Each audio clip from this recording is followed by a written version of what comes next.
আসসালামু আলাইকুম। বাংলাদেশ আওয়ামী লীগের পতনের পর থেকে কিন্তু শেখ হাসিনা ভারতের রাজনৈতিক আশ্রয়ে রয়েছেন।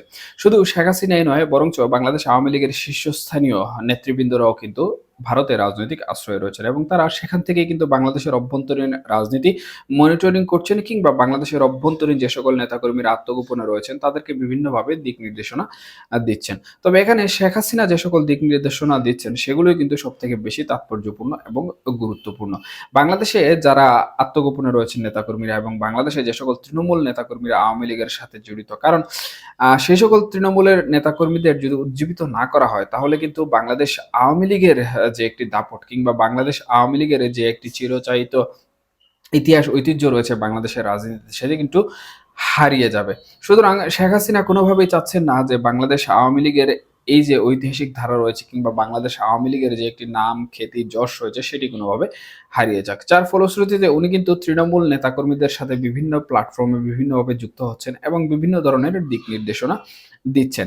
এবং সর্বোচ্চ পর্যায়ে উনি যদি যুক্ত হতে নাও পারেন তাও কিন্তু উনার যে বার্তাগুলো রয়েছে সেই বার্তাগুলো উনার কোনো বায়ারের মাধ্যমে কিন্তু সামাজিক যোগাযোগ মাধ্যমে প্রচার করা হচ্ছে। বিশেষ করে আওয়ামী লীগের কিন্তু একটি অনলাইন পেজ রয়েছে, আওয়ামী লীগের ইউটিউব চ্যানেল রয়েছে। এছাড়াও আওয়ামী লীগের শীর্ষস্থানীয় বেশ কিছু নেতাকর্মী কিন্তু ইউটিউব অ্যাক্টিভিস্ট হিসাবে পরিচিত।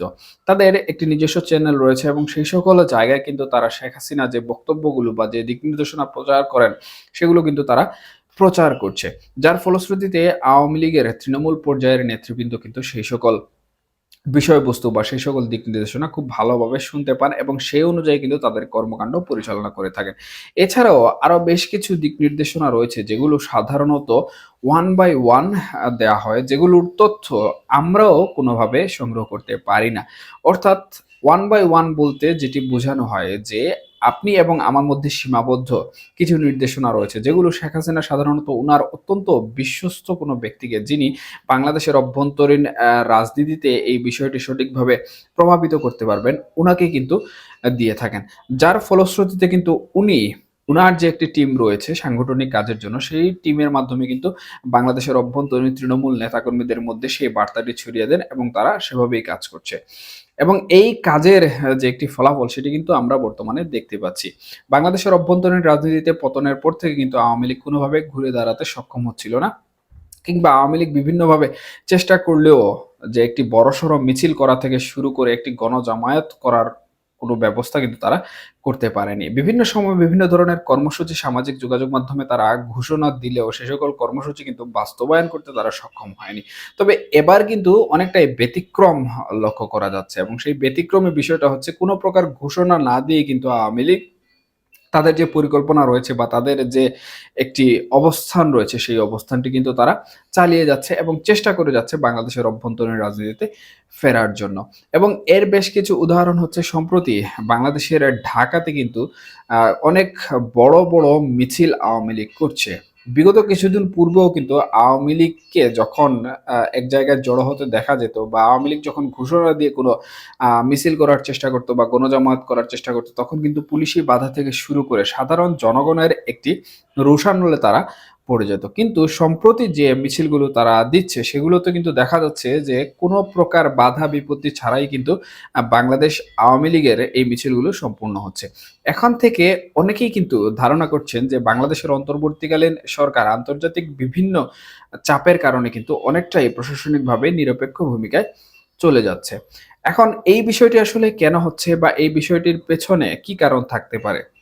দেখুন, বাংলাদেশ অন্তর্বর্তীকালীন সরকার যখন সরকার গঠন করে, অর্থাৎ দেশের অস্থিতিশীল পরিবেশকে স্থিতিশীল করার লক্ষ্যে যখন বাংলাদেশে কাজ শুরু করে, তখনই কিন্তু বিভিন্ন ধরনের অপ্রীতিকর ঘটনা ঘটা শুরু করে এবং বাংলাদেশের অন্তর্বর্তীকালীন সরকার সে সকল বিষয়বস্তু সামাল দিতে কিন্তু অনেকটাই ব্যর্থ হয়।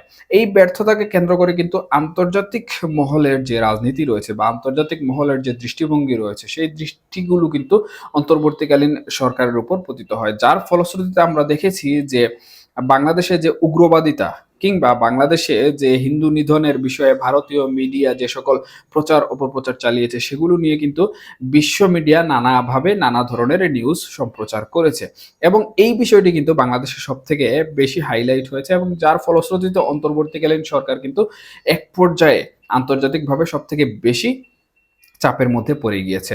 এখানে তুলসী গ্যাবার্ড থেকে শুরু করে অর্থাৎ আমেরিকার প্রশাসন থেকে শুরু করে ভারতীয় প্রশাসন পর্যন্ত যে বিষয়টি নিয়ে সবথেকে বেশি আলোকপাত করা হয়েছে সেটি হচ্ছে বাংলাদেশে উগ্রবাদ কিংবা জঙ্গিবাদের উত্থান।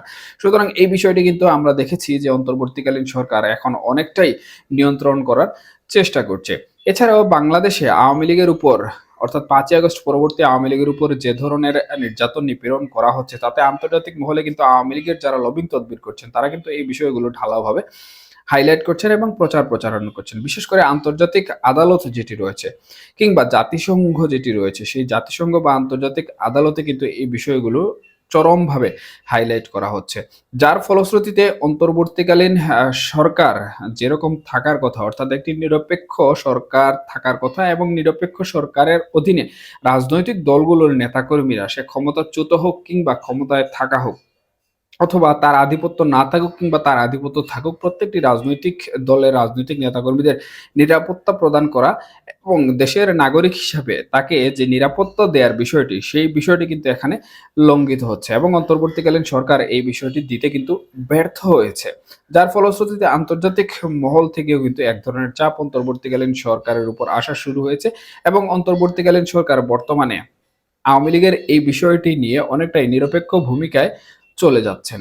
এখন এই বিষয়টি আসলে কেন হচ্ছে বা কি কারণে হচ্ছে? আওয়ামী লীগ প্রথমত যখন তাদের পতন হয় তখন কিন্তু আন্তর্জাতিক মহলে এতটা তৎপরতা তৈরি করতে পারেনি। যদিও জো বাইডেন প্রশাসন অর্থাৎ আমেরিকার তখন প্রশাসনিক পরিবর্তন হয়নি এবং আমেরিকার যিনি সাবেক প্রেসিডেন্ট ছিলেন উনার প্রশাসন কর্তৃক কিন্তু আওয়ামী লীগের জন্য এক ধরনের প্রতিবেদন তৈরি করেছেন এবং জাতিসংঘ থেকে কিন্তু আওয়ামী লীগের বিপক্ষে একটি প্রতিবেদন দেয়া হয়েছে এবং সেই প্রতিবেদনে কিন্তু আমরা দেখেছি যে আওয়ামী লীগকে সব দিক থেকে দোষী সাব্যস্ত করা হয়েছে এবং গণহত্যা থেকে শুরু করে বিভিন্ন নাশকতা এবং নিপীড়নের অভিযোগে কিন্তু আওয়ামী লীগকে অভিযুক্ত করা হয়েছে। তবে এই যে জো বাইডেন প্রশাসন এবং জো বাইডেন প্রশাসনের যে প্রতিবেদন সেই প্রতিবেদনের পাল্টা তদন্তে চেয়ে কিন্তু কিছুদিন পূর্বে আওয়ামী লীগের যারা লবিস্ট রয়েছেন কিংবা আওয়ামী লীগের যারা ঊর্ধ্বতন পর্যায়ে কূটনৈতিক বিশেষজ্ঞ কাজকর্ম পরিচালনা করছেন তারা কিন্তু পুনরায় একটি আবেদন করেছেন এবং জাতিসংঘ ও আন্তর্জাতিক আদালত এই বিষয়টি কিন্তু সম্প্রতি আমলে নিয়েছে। এখন যেহেতু জো বাইডেন প্রশাসন নেই এবং জো বাইডেন প্রশাসন পরিবর্তিত হয়ে ট্রাম্প প্রশাসন গঠিত হয়েছে, সুতরাং ট্রাম্প প্রশাসনের সাথে বাংলাদেশ আওয়ামী লীগ কিংবা ভারতের যে এক ধরনের সখ্যতা রয়েছে এটি কিন্তু আমরা সবাই জানি এবং ভারতের এই সখ্যতা থাকার কারণে কিন্তু এই যে আবেদনটি এই আবেদনটি কিন্তু তারা পুনরায় গ্রহণ করেছে। অর্থাৎ জাতিসংঘের যে প্রতিবেদন সেই প্রতিবেদনটি পুনরায় আবার তদন্ত করবে বলে কিন্তু তারা জানিয়েছে।